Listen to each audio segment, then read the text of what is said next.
से सास करे ला सारा सारा तर तर पसेना छूटेला हो सागेलू पास सास करे ला सारा सारा तर तर पसेना छूटेला। जब से गैला छोड़ के तू दिल्ली, जब से गैला छोड़ के तू दिल्ली, राजा हो देवरा तू रता किली, सैया हो देवरे तू रता किली। और कुछ ना जानू मैं बस इतना ही जानू। बाजीगर मैं बाजीगर। तू दीवानी हऊ फैजुआ के तो हमहू खेसरिया के दीवाना हई।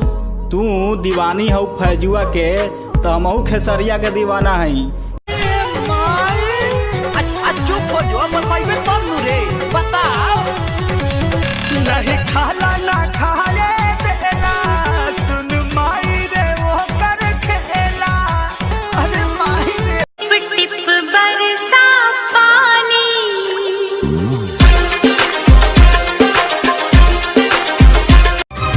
गोरी गोरी कमरी नाल नियर ढोड़ी मरद न मरद हमको न छोड़।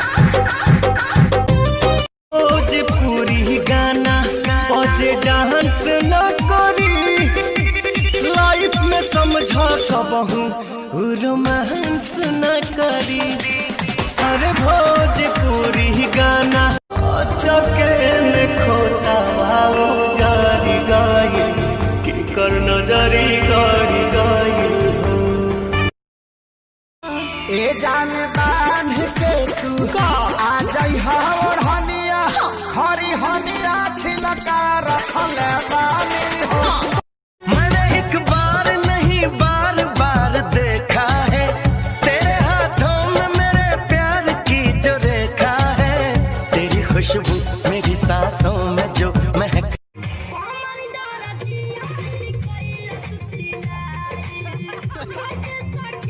आना रहे चाहे खुशियां मना चाहे गल गल उत्ते खफाहू खफाहू खफाहू जाए से फागिले ससुरवा अपना साखी से सेटिंग करा के हो गया है तुझ कि वापस आ चुके हैं अब भौकाल मचाएंगे। कि वापस आ चुके हैं अब भौकाल मचाएंगे। बेटा तूने जितना सोच रखा है ना हम उससे भी आगे जाएंगे। तेरी मोहब्बत ने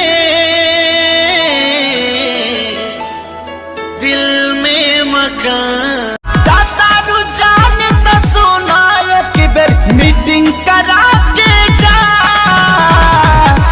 जाए से फागिले ससुरवा अपना साखी से सेटिंग। तू हर बतिया लगेला जैसे गोली जैसन तू तो सचा हूँ मैं लगेलू हीरोइन जैसन। हम करी तो से प्यार तू ते करेलू इनकार काहे बतिया न मानेलू तू लड़की।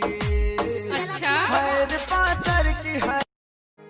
सुन मेरी शहजादी मैं हूँ तेरा शहजादा बाहों में लेके तुझे मैं करता।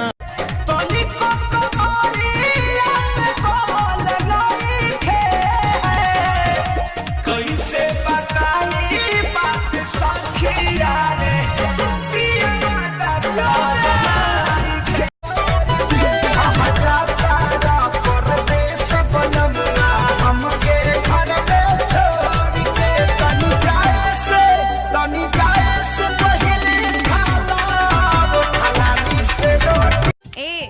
ढेर चुनरा मत हमके कोरा उठावा। हमके झाड़ू खाए के तनिको शौक नीखे। अच्छा एकर मतलब हमार डर बा तोरा अंदर।